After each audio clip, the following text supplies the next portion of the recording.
y'all. Good morning. How is it going? Hola. It is a dreary, rainy morning here in North Carolina, but baby, them kids is at school. They're early. I am chipper, and so we're having a great day.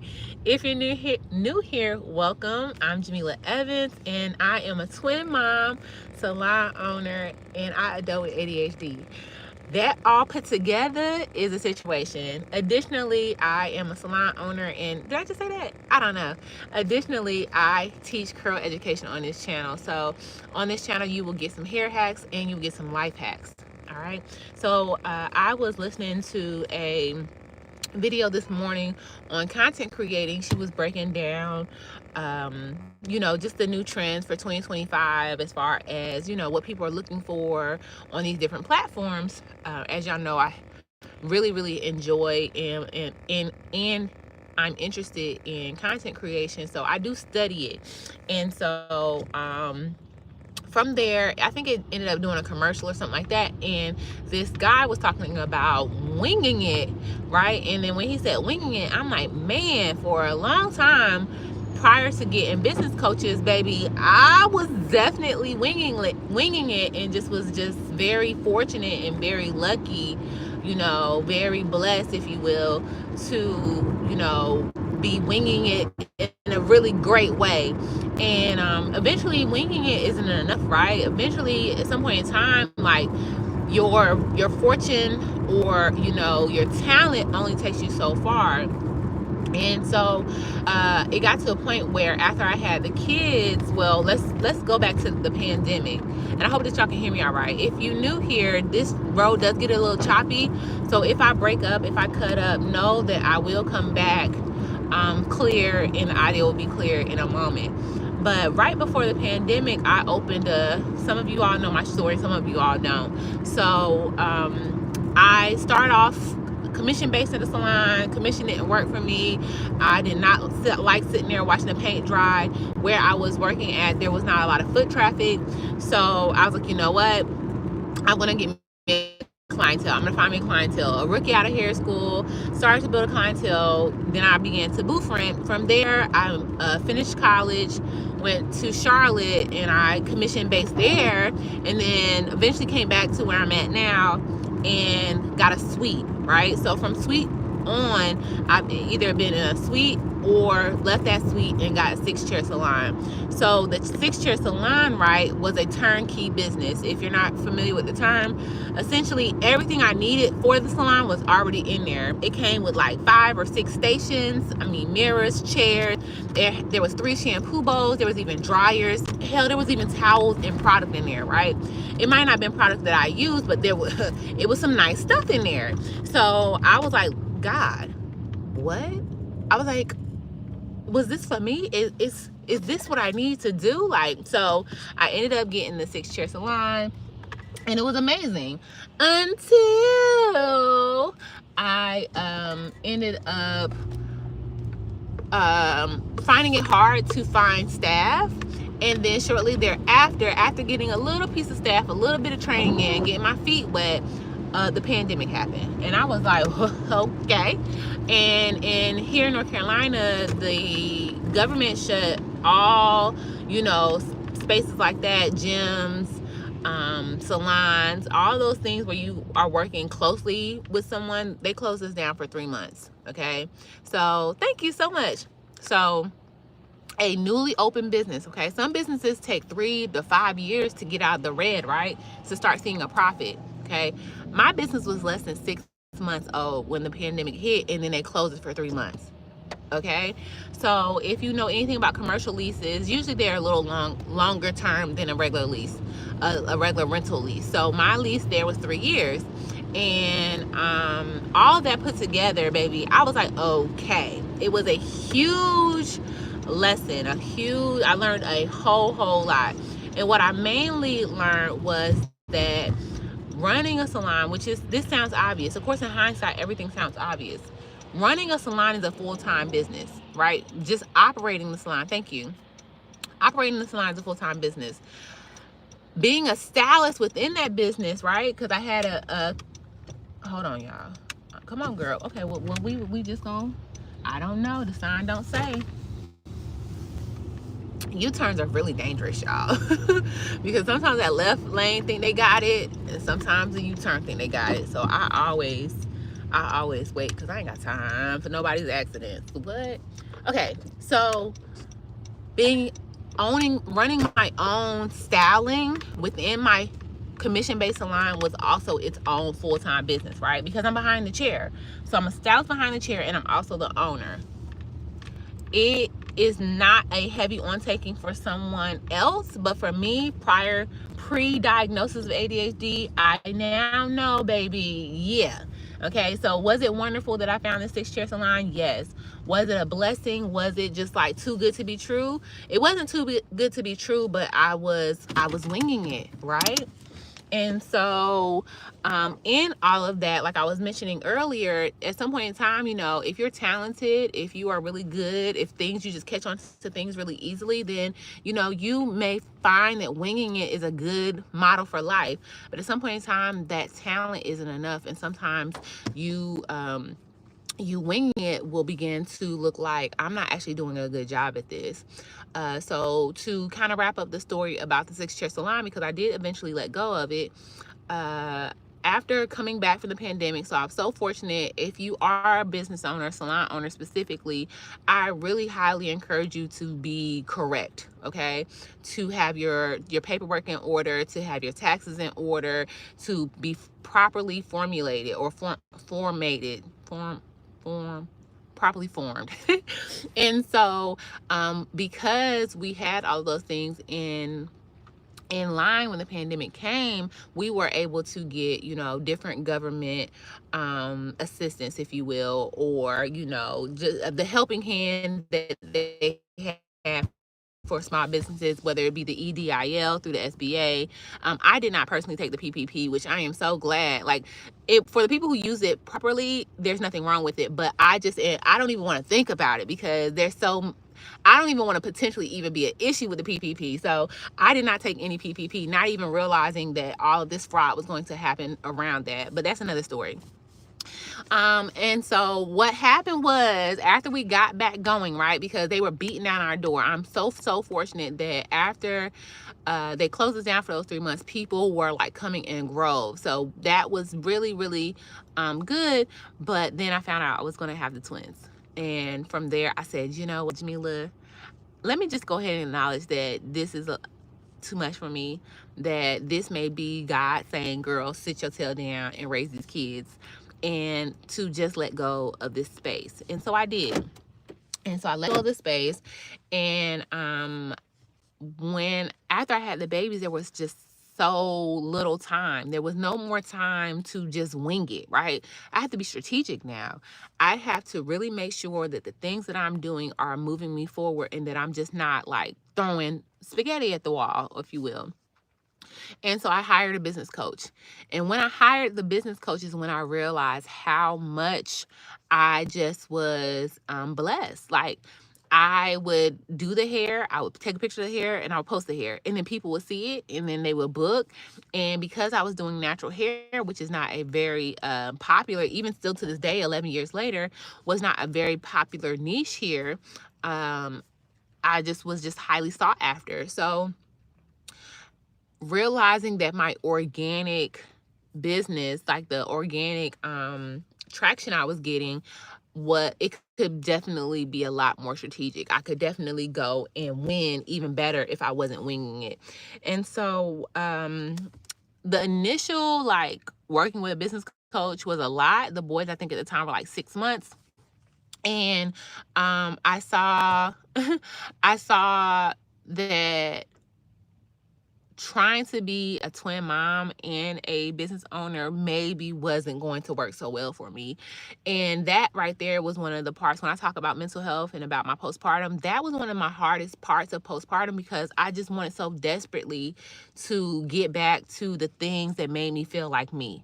Okay. And if you're a mom and you can relate, please, drop a one in the comments. If you're watching this in the replay, drop a one in the comments, and just let me know how was it for you when you first had your children? Like, was it literally like a whole, 180? Did you feel like discombobulated? Because I just was like, going to the grocery store by myself was a win. Like, I was just like, oh gosh, you gonna watch these kids so I can go. Like, I don't even like grocery shopping, but I just wanted to feel like my independent self within being a mom. Like, I just needed a little bit of that. And so me trying to run my business, I just wanted to be able to, okay, thank you so much. I just really, really wanted to be able to get back to business and to start making money again. At the time, my husband hadn't already, he wasn't a realtor at the time. And so, we could have used the money. I was on maternity leave. I ended up having twins makes you automatically high risk, right? So I was a high risk pregnancy, and what happened was I actually started contracting early in my pregnancy. So contractions, of course, we know about Braxton Hicks and things of that nature. But because my stomach was growing, I'm itty bitty clearly, but because I had two babies in my uterus was growing at a fast rate. So my uterus really didn't know what was going on, and so it began to contract because of how quickly it was growing. And then I also was pregnant during the summer, and dehydration, all those things put together, I could not. I was just regularly contracting, and so essentially my doctor thought it was best to put me on a modified bed rest. So I stopped working, essentially. I had told myself that I was going to try to go to like 6 or 7 months working. Didn't realize how big I would get being a twin pregnancy. But I think they ended up taking me out at like 20 weeks. So I started contracting at like 15 weeks. I remember going to the hospital like, yo, my stomach is getting really rock hard. Like, what's going on? I think they told me at one of my appointments that, don't worry about it. And then I went back home like a few weeks later, and it was getting more intense. And then I actually ended up going to the hospital because I was concerned, and they gave me IVs and all those things. They actually had to give me medicine to stop my contractions. And so then that's where the bed rest came from, the modified bed rest. And so we could have used the money, is what I'm saying. All right. There was a long period of time. So, half of my pregnancy, I was supposed to not work. And so I desperately wanted to get back to not only myself, but also making money, because, money makes the world go round, right? How can I support a family of with two new babies? And so when I went from winging it to winning it, that really was the pivoting moment. What I learned through the pandemic, realizing that I was trying to be a big girl business owner, right? Being a stylist is amazing. I think that some people really do run their businesses very well, very professional, very corporate. I always tell hairstylists to treat their salon brand or their beauty brand like a corporation, and it will make a huge difference. And it really, really shows in the client's experience and how you handle yourself and how you present yourself, instead of just being like, hey, girl, I'm just thrown away. I just came in here to do your hair and get your money. You will show up for your 9 to 5 or your salon beauty business like you are going into the office, right? You'll get dressed, you'll get ready, you know what I mean? You'll think about retirement, things like that. You'll think about saving, you'll do your taxes and stuff like that. And so I had made such a mess. I know I always talk about the chaos around ADHD.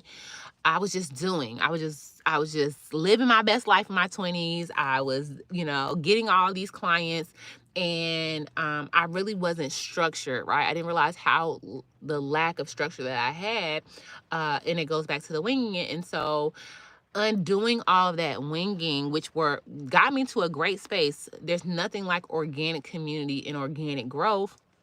But in that, you really want to be strategic. And so I go back to the original point of the story this morning. When I heard the guy say winging it, I said, yo, I've been in business now for 11 years. It wasn't until like year 8 when I realized, yeah, you need to make sure you plan, right? And so when I got with my business coach, I worked with my first business coach in two different ways. I worked with her for 90 days one-on-one, and then I worked with her in a cohort for a year with a group of amazing women. And it was through being in that group with like 30 to 40 other women that I realized that these women are about their business. These are six-figure earners. These are women who are going to be millionaires one day, or are on their way to being millionaires like within this year. And it was very inspiring, but it also was kind of daunting. So, they always say, don't look at someone else's end or someone else's middle and compare it to your beginning. So you never know where anyone else is on their timeline. But I did know that there was much work to be done, right? And I knew that, whatever mentality I had in my 20s, whatever free bird kind of like, baby, I'm getting to it, like that was not enough to take me to my next level. And so I constantly ask you all, and I ask myself, who do I need to be? Who do you need to be to get those things that you're talking about that you want, right? For instance, like to relate it back to something small, I would like a bigger SUV, right? I've had this car since 2016. I bought it off the lot. I paid it off like 2 years ago.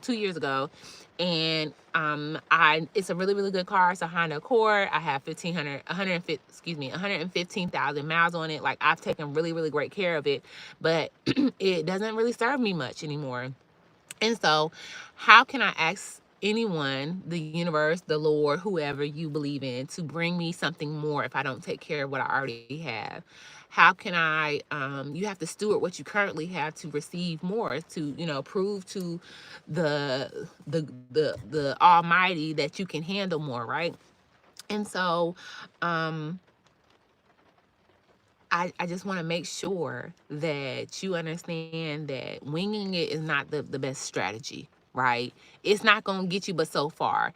And that at some point in time, once you start to age, I'm in my mid-30s. I just came back from Charlotte, which I'm going to talk about in a second. I just came back from Charlotte helping my homegirl celebrate her 35th birthday. We mid-30s, okay? It don't get no more mid than 35, okay? And so, we really have to be mindful. In your 20s, it's not as serious. It should be serious. We should be planning ahead, but it doesn't really hit home until you start getting backaches, okay? Until the heels of your feet start to crack, okay? Until you get so scared about the fact that your wrist is being bothered that you go to the urgent care to make sure that you'll be able to continue to do hair or whatever it is that you do. It doesn't make sense until you start having children. It doesn't start to be like urgent. And so this message, I say all this to say to encourage whoever is watching this, if you are a small business owner, or even if you are someone who works a 9 to 5, like, it could be some crazy times coming here soon. I don't like to get into too much of the, the political or social, things that are going on, but it's obvious, right? Everything is around us, like showing us where we could be headed. And so go ahead and figure out how to win. Okay. Don't just be out here flapping your wings trying to figure out which destination you about to go to next. No, know where you going and make sure that you strategize for it. Okay. I'm going to tell y'all about Charlotte, but I'm going to finish up that with saying that I'm literally about to go into my office, this coffee shop, and I'm going to plan out my 2025 today. I was talking to my homegirl when I went to Charlotte, and now we're going to segue into my Charlotte trip, okay? Because last night I tried to tell y'all about Charlotte, and my kids was not. Y'all can go back and watch that live. There was actually a few gems in that live about parenting. Someone had asked me if I was gentle parenting, and baby, I said I'm giving the parenting that is needed, okay? Sometimes it's gentle, and sometimes it's full hands on deck, okay? And so, I think I left off kind of with telling y'all about STK. And for Kelsey, thank you so much. STK was very impressive and underwhelming at the same time. And I hate that. I hate that for multiple reasons. I hate it because what's this check doing? And why am I not impressed? And then secondly, because of the occasion. If it was any other, like, we just coming to try this out, cool, whatever. But because it was my homegirl's birthday, luckily her meal was great. But, everything else was just kind of like, okay. take me to Texas Roadhouse, take me to Longhorn, because what is this? And so call me basic, but that's what I was thinking the whole time I was eating my food, like, okay. But from there, we ended up going to this hookah lounge, and this is kind of where the story left off. So if y'all want the details before this about what I chose to get dressed and wear, me getting to Charlotte and how much I love Charlotte and my road trip, like the whole aspects of that part is in last night's live where I was talking about it, about my mommy getaway. And then so we went to Flume, which was a hookah lounge. And then that kind of also made the mood kind of like what? Because we had a reservation and they was just like, yeah, So we ended up standing around for like 30 minutes until there was a table ready, which isn't giving reservation, right? But it was really nice. The little hookah lounge was nice. I don't really smoke hookah. I don't care for it. So that was for everybody else. I had me a few little, razzle dazzles, a little 1-2 drinks. And we ended up evening it off, and it was just really nice. It was just nice and grown and sophisticated, good people, good energy, lots of love, extreme appreciation for my homegirl. And then the next day we got up, I hung out with her in the morning time, ate some of my leftovers, and went ahead and got ready to get back on the road and was back. If you watched last night's live, was back fully back into mommy mode as soon as I hit the driveway. Like, I didn't even make it out the car. I was sitting in the car, and then here comes Langston, like, hey, you've been gone. What's up? Let me get in the car with you. And so the reason why I told y'all about my trip to Charlotte is because this would be like one of I can count on like my hands at this point how many getaways I've gotten since they've been born. We have traveled as a family. I think that me and Dwayne have traveled once or twice, me and him alone, which is I think we did our anniversary trip, our 5-year anniversary trip to Tampa. And then we went to a wedding when they were like 6 months. So, once you have children, your life just completely changes. And mommies need it. We need desperately just a moment to be able to regroup, to refresh, to appreciate ourselves and all of the hard work that we put into being a mom. All of those all of those things that go unnoticed, right? It's the worrying in the middle of the night. It's the caring for them while they're sick. It's the, making sure that they afro is not misshapen because my husband literally just let my kids walk out the house. I'd be like, why do they look like that? Like, what's happening? So all of that we keep up here, sometimes it's really, really nice to just be like, right? And even though I worried about them while I was gone, we have been training the husband to make sure that he, is good to go. I don't think the only thing that I think that I was like, what's happening here was, oh gosh, it was really minor, and that's probably why I can't remember it. But I didn't come back like you just whatever. So yeah, this is me encouraging you, mom, to find a adequate babysitter, even if it's just for even if it's just for a Saturday morning, to take a time to either go get a pedicure, child, walk around a trail. You don't have to spend money to do it, but get a little small getaway, okay? Go take a nap somewhere. You know what I mean? I personally like massages. I was telling my massage therapist the other day, like, you really need to make it where once we're done getting our massages, we can pay extra to just lay here for another hour, like to take this nap. Because if we falling asleep during the massage, let me get this rest, okay? So, whatever you love, get at least one of those once a quarter if you can. And I know that a lot of people don't necessarily have a support system, but if you can, I just want to let you know how important it is and how revitalizing it can be, and how you can come back into the ring of motherhood, swinging and taking on these different, stressful day-to-day meltdowns with more patience and with more understanding. So that's all I got for y'all today. the moral of the story or the message for today was really to, understand that we don't have space to wing it no more. We don't have the luxury. We have to be winning. We have to be knowing that the win is on the way because we planned for it. Okay? I'm gonna leave y'all with that. I love y'all. I appreciate you all. We are 2,400 strong over here, okay? We just hit 2,400 subscribers. I was literally looking at that number like, we just need 2, 3 more. Come on, come on. And we did a little bit more than that. So we are doing that. We are literally on to the next level of monetization. There's 2 tiers of monetization. We hit the first tier maybe a month ago. We are 750 watch hours away from the next one, which is where we were at when I started telling you all about making it to the first level.